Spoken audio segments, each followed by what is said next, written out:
L'histoire commence par une nuit pluvieuse dans la bien nommée forêt de la mort. Un cri terrible traverse les arbres tandis qu'un homme s'agrippe au trou sanguinolent qui se trouve à l'emplacement de ses yeux. Un autre homme cagoulé ricane à la vue du sang, faisant remarquer que l'Empire doit vraiment être foutu si même un gars comme son pote Glenn a pu vaincre l'un de ses meilleurs héros. Glenn n'apprécie guère le compliment, mais l'homme qui a perdu son œil le prend encore plus mal. Il affronte les hommes cagoulés, exigeant de savoir pourquoi se retournerait-il ainsi contre leurs camarades. Le plaisantin à l'arrière regarde les corps à proximité et félicite le héros et ses amis d'avoir accompli cette mission de scellement merdique, à eux seuls. Cependant, maintenant que le dur labeur est terminé, ils le sont aussi. Comme ses amis, il doit mourir pour que les autres puissent s'en attribuer le mérite. Pour arrêter une force connue sous le nom de Wishtek dans le pays des ombres, l'Empire a donné des armes sacrées à 14 héros et les a envoyés en mission. 3 d'entre eux ont péri dans leur mission, 4 ont trahi l'Empire et ont été tués dans la foulée, et c'est ainsi qu'a commencé l'âge de gloire, grâce aux 7 héros restants. Les 7 silhouettes encapuchonnées se tenaient là, cette nuit-là, devant leurs compagnons sanglants. Dans un dernier cri, le héros trahi fut abattu, et le reste appartient à l'histoire. Des années plus tard, nous arrivons à Rielday, une ville portuaire à proximité de la rivière qui traverse la frontière. Un énorme dirigeable plane au-dessus de nos têtes, tandis que des chariots se dirigent vers la porte principale. Dans l'un de ces chariots se cache une jeune fille, à la fois nerveuse et excitée. Bientôt, elle pourra franchir la frontière et atteindre le pays des 7 héros, un lieu de paix au nom difficile à prononcer. Dans la ville, le moine guerrier Raj prononce un discours devant le peuple. Bien que cela l'attriste beaucoup, il est de son devoir de procéder à l'exécution des passagers clandestins d'aujourd'hui. Raj poursuit son sermon tandis que les prisonniers sont pendus et cruellement exécutés. Il rappelle à la foule des spectateurs que le seul moyen de franchir la frontière est d'obtenir un laissez-passer légal auprès de son monastère. Tous ceux qui tentent de se faufiler dans le pays des héros connaîtront le même sort que les pendus. D'en haut, un mystérieux borgne observe la scène avec dégoût. Non loin de là, on entend les cris de la jeune fille du chariot, capturée par l'un des moines et accusée d'être une passagère clandestine. Raj arrive et s'agace qu'il n'ait pas fini de nettoyer la dernière série d'exécutions. Les supplications de la jeune fille tombent dans l'oreille d'un sourd et le moine ordonne qu'on s'occupe d'elle pour qu'ils puissent continuer leur journée. Il semble que ses espoirs d'atteindre la terre promise soient réduits à néant, mais un étranger s'approche, l'appelle, Pipi, et la réprimande pour s'être mise dans le pétrin alors qu'il l'attendait. Il l'arrache au moine et commence à la traîner, comme un parent en colère qui s'apprête à réprimander son enfant. Les moines lui demandent d'arrêter, et l'étranger se retourne, déclarant qu'il est simplement son frère. Les moines n'y croient pas et Raj déclare qu'il semble qu'ils vont devoir ajouter d'autres exécutions à celles d'aujourd'hui. La petite Pipi commence à paniquer maintenant que le concert est terminé, et l'étranger prend son épée, se rendant compte que les mots ne suffiront pas. Avant que la situation ne devienne incontrôlable, une paire de mains saisit les 2 hommes et les soulève. Le borgne de tout à l'heure est apparu, et tout comme l'étranger avant lui, il essaie de mentir. Heureusement, il a un meilleur plan, il glisse à Raj un minuscule pot de vin pour le dérangement des moines. À la lueur de l'or, Raj agit différemment et change rapidement d'avis. En fait, il voit maintenant les bourgeons de la vertu dans ces 2 jeunes âmes et accepte avec avidité de les libérer. L'un des autres moines commence à protester, mais Raj le fait taire, et les 3 partent avant qu'il n'y ait plus d'ennui. Ils atteignent les eaux d'un canal et la jeune fille remercie le borgne de l'avoir sauvée. À ce moment-là, l'étranger lui donne un coup sur la tête. Il est fâché parce qu'il s'est rangé dans le chariot juste derrière le sien. Grâce à elle, ses plans ont failli être anéantis. Elle réplique en disant que si l'autre n'avait pas été là, il serait lui aussi dans le pétrin. Le borgne les avertit tous les 2 qu'il est temps d'arrêter de jouer et de faire demi-tour. Il tape sur la tête de l'étranger comme un gamin et lui dit qu'il est hors de question qu'il passe la frontière en douce. Il n'a une chance que parce qu'il a payé un contrebandier local un paquet d'argent pour faire le travail. Tout comme l'étranger, il ne veut pas que ces 2-là se mêlent de ses affaires et lui compliquent la vie. Il appelle l'étranger un petit héros et, tout comme le pauvre Pipi, il n'est pas très heureux de son nouveau surnom. Le borgne explique que c'est parce que les enfants comme lui essaient toujours de ressembler aux 7 grands héros. Mais l'étranger se fâche et dit que la comparaison avec les héros lui donne envie de vomir. Le borgne n'a pas le temps de s'énerver et fait ses adieux, mais le petit héros l'arrête, curieux de connaître le contrebandier dont il a parlé. La petite fille veut elle aussi en savoir plus sur le contrebandier, mais le borgne lui demande pourquoi il devrait s'en préoccuper. Pipi baisse la tête et lui dit qu'elle n'a plus rien ni personne à retrouver. À ce moment-là, les oreilles de l'étranger commencent à se dresser et il annonce qu'au moins 13 hommes approchent rapidement. Il prend Pipi, l'emmène jusqu'au bord de l'eau et la jette sans un mot de plus.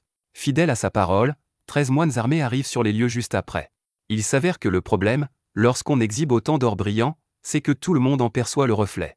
Ces moines veulent une part de cette fortune et ne se laissent pas faire. Le borgne explique que ce n'est un secret pour personne que le monastère est aussi corrompu qu'il peut l'être, et qu'il s'occupe de pots de vin et d'autres affaires diverses pour remplir ses coffres. Plus on offre d'argent, plus on est considéré comme vertueux par la Sainte Église. Ce n'est qu'une journée de travail comme une autre pour les moines, qui décident de mettre fin à la vie des deux hommes et de voler leur or. L'un d'eux charge, mais avant qu'ils ne puissent faire quoi que ce soit, l'étranger l'écrase sans la moindre sueur. L'œil valide du borgne s'écarquille d'incrédulité en voyant le moine presque coupé en deux, et il se rend compte que ce gamin est beaucoup plus fort qu'il n'en a l'air. Heureusement, il est derrière l'étranger, contrairement au moine, qui se retrouve du mauvais côté de la lame de l'étranger. Ils n'arrivent pas à croire que quelqu'un ait osé attaquer un moine dans leur ville. Le petit héros les transperce avec une facilité déconcertante, les abattant tous avant qu'ils n'aient le temps de riposter ou de s'enfuir. Après avoir tout dit, l'étranger jette les corps dans le canal pour cacher les preuves, ce qui incite Pipi à refaire surface plus loin en aval, furieux et trempé. Impressionné, le borgne dit qu'il a besoin de l'aide de l'enfant et lui demande de se joindre à lui. L'étranger dit alors à la jeune fille de l'accompagner. Pendant qu'elle se baignait, les deux jeunes gens ont décidé d'aller voir le passeur ensemble. Maintenant que tout le monde est ami et complice, le borgne se présente sous le nom de Vier. Le petit héros prend la pose et dit qu'il s'appelle Queun. La jeune fille tente de se présenter, mais Queun lui coupe la parole et dit à Pipi d'arrêter de tergiverser, il est temps de partir. Leur voyage les mène en bateau à travers les ruines oubliées sous la ville. Vier explique qu'il s'agissait de la forteresse qui appartenait à Wish il y a longtemps, mais qu'elle abrite désormais des vagabonds et de la vermine. Ils atteignent une taverne à l'allure louche, avec des danseuses et de l'alcool fort. Alors que Pipi est dégoûté par l'endroit, Queun ne tarde pas à s'offrir un verre. L'une des femmes s'inquiète et demande pourquoi Pipi est trempé et sale. Sur le balcon, une bombe peu vêtue remarque à quel point les nouveaux compagnons de voyage de Vier sont mignons. Il s'excuse pour ce changement soudain, mais elle lui répond que ce n'est pas grave car il l'a payé plus qu'il n'en faut. Les bons clients sont difficiles à trouver de nos jours, et Vier doit maladroitement l'interrompre. C'est parce qu'il a besoin d'une petite remise. Il s'avère que le pot de vin qu'il a gaspillé pour les moines n'était pas si bon marché. Cela gâche son humeur, mais la contrebandière pousse un soupir et décide de laisser tomber.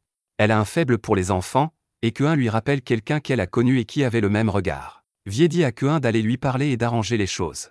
Pendant ce temps, il trouve une Pipi désemparée, vêtue d'un costume local après que les filles lui ont jeté ses vêtements sales.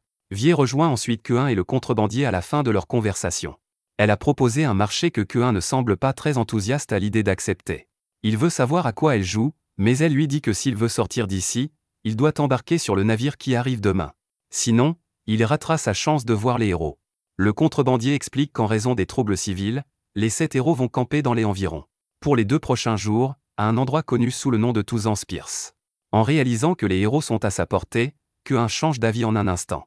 Pendant ce temps, Raj regarde avec dédain la ville insalubre qu'il gouverne. Il peut sentir la pourriture dans le cœur de ceux qui n'ont pas payé leurs impôts sacrés, et cela le fait brûler d'une sorte de ferveur religieuse que seul l'or et les effusions de sang peuvent éteindre. Il dit que ce soir, quelqu'un va payer. À la taverne, la contrebandière apprend que les moines arrivent en force. Ils sont déjà à l'intérieur et, comme d'habitude, Raj fait un discours. Il sait que cet endroit est un repère d'écumeurs et d'infâmes, et lui et ses hommes mèneront leur enquête pour démasquer les criminels qui s'y trouvent.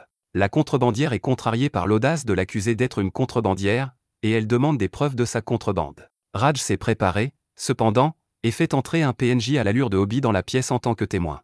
Le petit homme ne tarde pas à la dénoncer pour ses crimes. Raj ordonne alors que l'homme soit tué. C'est une nouvelle surprenante pour tout le monde, sauf pour le petit homme, qui pensait qu'il serait épargné pour avoir dit la vérité. Il reçoit une bonne dose de pitié sur la tête en récompense de son honnêteté. Raj ordonne alors à ses hommes de s'emparer de tout le monde, et le chaos s'installe. Vier se défend, mais face à de telles chances, il ne peut pas faire grand-chose.